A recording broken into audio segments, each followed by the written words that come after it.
Alright guys, what's going on? It's Jack and welcome back to another video. So in this one I wanted to talk about the recently announced Floyd Mayweather versus Logan Paul fight that's going to be coming up in January. In February. It was trending all over social media yesterday and for today for the most part up until very recently.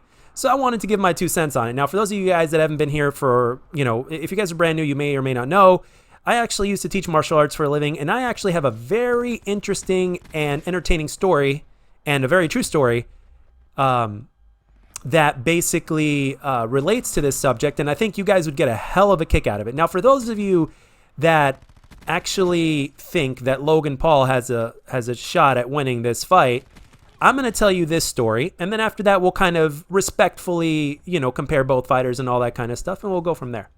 So anyway, it goes like this. Back when I was teaching martial arts, once or twice a year, we would have a special seminar going on because our school was affiliated with the Gracie Jiu-Jitsu School. Even though our school was a different style school, we were affiliated with the Gracies, and we did have like a part-time jiu-jitsu thing going on, and we had a different instructor coming in or whatnot and stuff like that. So it was time, this was back in 2006, it was time for another seminar, and the person that was actually conducting the seminar this time that was coming by our school to teach it was none other than Hoist Gracie himself. Now, for those of you guys that don't know who Hoist Gracie is, just do a Google search, and that's all I'm going to say about that. He's all over YouTube. You'll see the younger fights and the older fights and stuff like that. You'll know who he is after doing some research. So Hoist Gracie, being the legend that he is and the jiu-jitsu practitioner that he is, as well as the instructor, he was the one that was basically conducting the seminar. So it was an amazing time to have him there to teach at our school.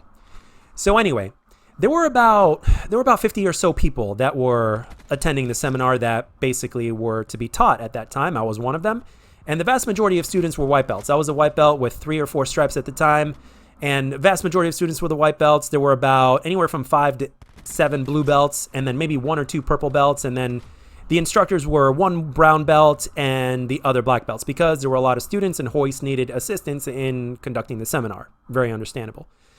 So anyway, there was one student in particular that took classes with us at our school, and he's been training for under a year. He was a white belt with like 1 or 2 stripes, 26 years old, 6'4", 240 pounds, absolutely solid, athletic, and the guy also used technique, which made him even more scary. However, the problem was because of his amazingly freakish athleticism and strength, he just overpowered every single one of us to the nth degree. There was literally nothing we can do, and our techniques were just not good enough. And even when we applied them, he also had technique himself, and it was basically unbeatable. And basically during this entire seminar, this guy was tapping white belts and blue belts out left and right. I mean, he was beating our asses when we were rolling. And at the end of the seminar is when the sparring would take place, and then that would be pretty much the end. So it basically goes on any given day, unless the entire class itself is to be about sparring and rolling. Basically, on any given class in jiu-jitsu, including seminars, the way it goes is you get taught your techniques. You warm up, you get taught your techniques and stuff like that, and then after that, towards the end of the class, you would roll or spar or however you want to call it, or grapple. So anyway, Hoist noticed that Nick was beating everybody's ass, and basically Hoist just steps in, and he gets down on the ground, and he's like, okay, let's go. So he started rolling with this guy for about 60 seconds. And I'd say during that time, during that 60 seconds, he probably tapped Nick out at least 5 times. And Hoist is about 6'1", 6'2" at best, 180 pounds, okay? And with no effort whatsoever, tapped this guy out like as if he was absolutely nothing. A guy that with this tremendous amount of strength, this tremendous amount of athleticism and stuff like that none of us had a chance of. And this Hoist just basically absolutely he didn't do it for humiliation, but it was basically humiliating for Nick, because I remember after Nick got tapped out all those times so easily and so fast, basically it was like Nick got a taste of what we were going through. And the thing is, Hoist didn't do it for humiliation. He didn't do it to show off. But basically the reason why Hoist did that is to show that, hey, your training is not going to waste. And if you train long enough and hard enough, you will get to this point to where you will be able to use your technique and your leverage to basically take out the person that is just too big and too strong. This is what my art does, basically. Granted, he didn't say that, but that's as a martial arts instructor in different style, I know exactly what Hoist was doing. It was nothing about challenging himself. It was nothing about showing off. It was nothing about embarrassing Nick himself. It was basically a way to assure the students, like, hey, this stuff is for real. It's not fake. It works. You guys just need more training. Don't give up. Stick with it. Now, in this Floyd Mayweather versus Logan Paul fight, if you believe that Logan Paul has anything more than a 1% chance of winning, then I am sorry to tell you, but you are absolutely wrong. Now, to Logan Paul's credit, he is very athletic. He's a big, strong guy. He's about, 200 plus pounds. He's very tall as well. He's, he's very athletic, and he's been doing, he's even been doing some wrestling with some professional wrestlers or whatnot, like legit guys as well, like grappling and stuff like that. And Logan Paul himself even said if this was a street fight or if this was in the octagon, then that he would actually beat Floyd. And I actually have to say, given the things that I've looked up on him, and granted I haven't done much, and assuming that Floyd Mayweather really hasn't done much training in terms of everything what to do on the ground and MMA and stuff like that, I would say where anything pretty much goes, or almost anything, pretty much anything goes, kind of almost like Vale Tudo style or whatnot, I would say that the odds would be in Logan Paul's favor, because if you look at it, I mean, Logan Paul already, as far as a boxing match, has a few advantages, but those advantages will do him no good, just like the way those advantages did Nick no good when he went up against Hoist. So you have to understand that that's what the equivalent is. Floyd Mayweather, even though he's a lot smaller, doesn't have as much reach, isn't as big, and may not have the same kind of punching power that Logan might have, he's got superb technique. He is the best defensive boxer in the history of boxing.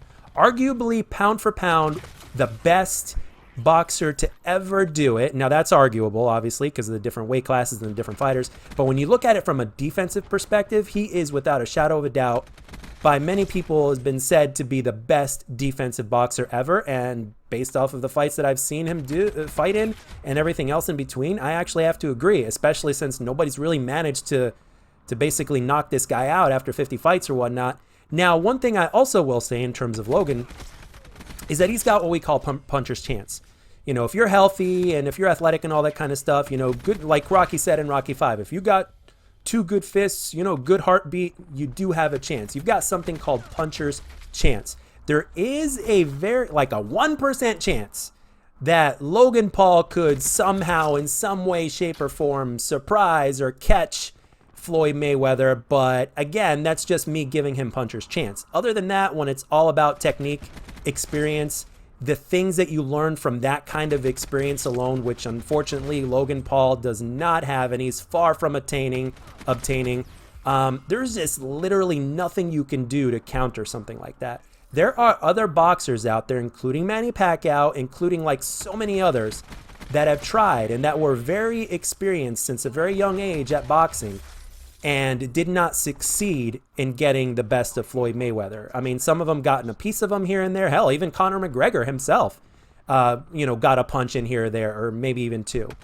But beyond that, to be honest, it just isn't going to happen. When you're talking about an exhibition boxing match and stuff like that, with all due respect to Logan Paul, of course, it just isn't going to happen. Floyd Mayweather is going to win this. There's no shadow of a doubt. But it is going to be entertaining, and I actually have to give props to Logan Paul simply because of the fact that, like, when you look at what made some of the fighters cash in or gain popularity or to accomplish goals outside of boxing, they've had to basically put themselves out there in some way, shape, or form. Conor McGregor did it with his mouth. Granted, he also backed it up when it came to the UFC, but he also applied that same kind of mouth into boxing, and that's what allowed him to get the big paycheck and from fighting Floyd Mayweather. And the thing is, whether Logan Paul is doing it for the fame, whether he's doing it because he's trying to, gain even more subscribers on YouTube or whatever the deal is, the man is literally putting himself out there. And whether it's by trash talk, whether it's by the training or a combination of all those things, or being entertaining or just providing entertainment and just making a good cash grab on top of the YouTube popularity, because there's no doubt about it that Logan Paul, because of this fight, is going to gain even more subscribers even faster than he normally does, which he already does fast enough.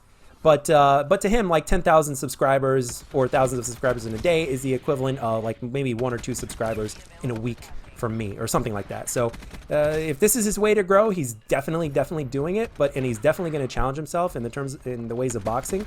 And again, when you bring it all up to the end, I mean, it is entertainment. It's not really something to be taken seriously, but there's no shadow of a doubt that people are going to watch the shit out of it. So it is going to make for a very interesting thing. Now, again, Logan Paul does have puncher's chance, but against somebody like Floyd Mayweather, who's got that much experience, that kind of a record, that kind of talent, that kind of knowledge, that, puncher's chance is not going to do much against a Floyd Mayweather. It's simple as that. I mean, it's still puncher's chance, but again, what are the chances of something like that happening? But anyway, that's all I got for this one, guys. Let me know down in the comment section what you think and what you thought of everything.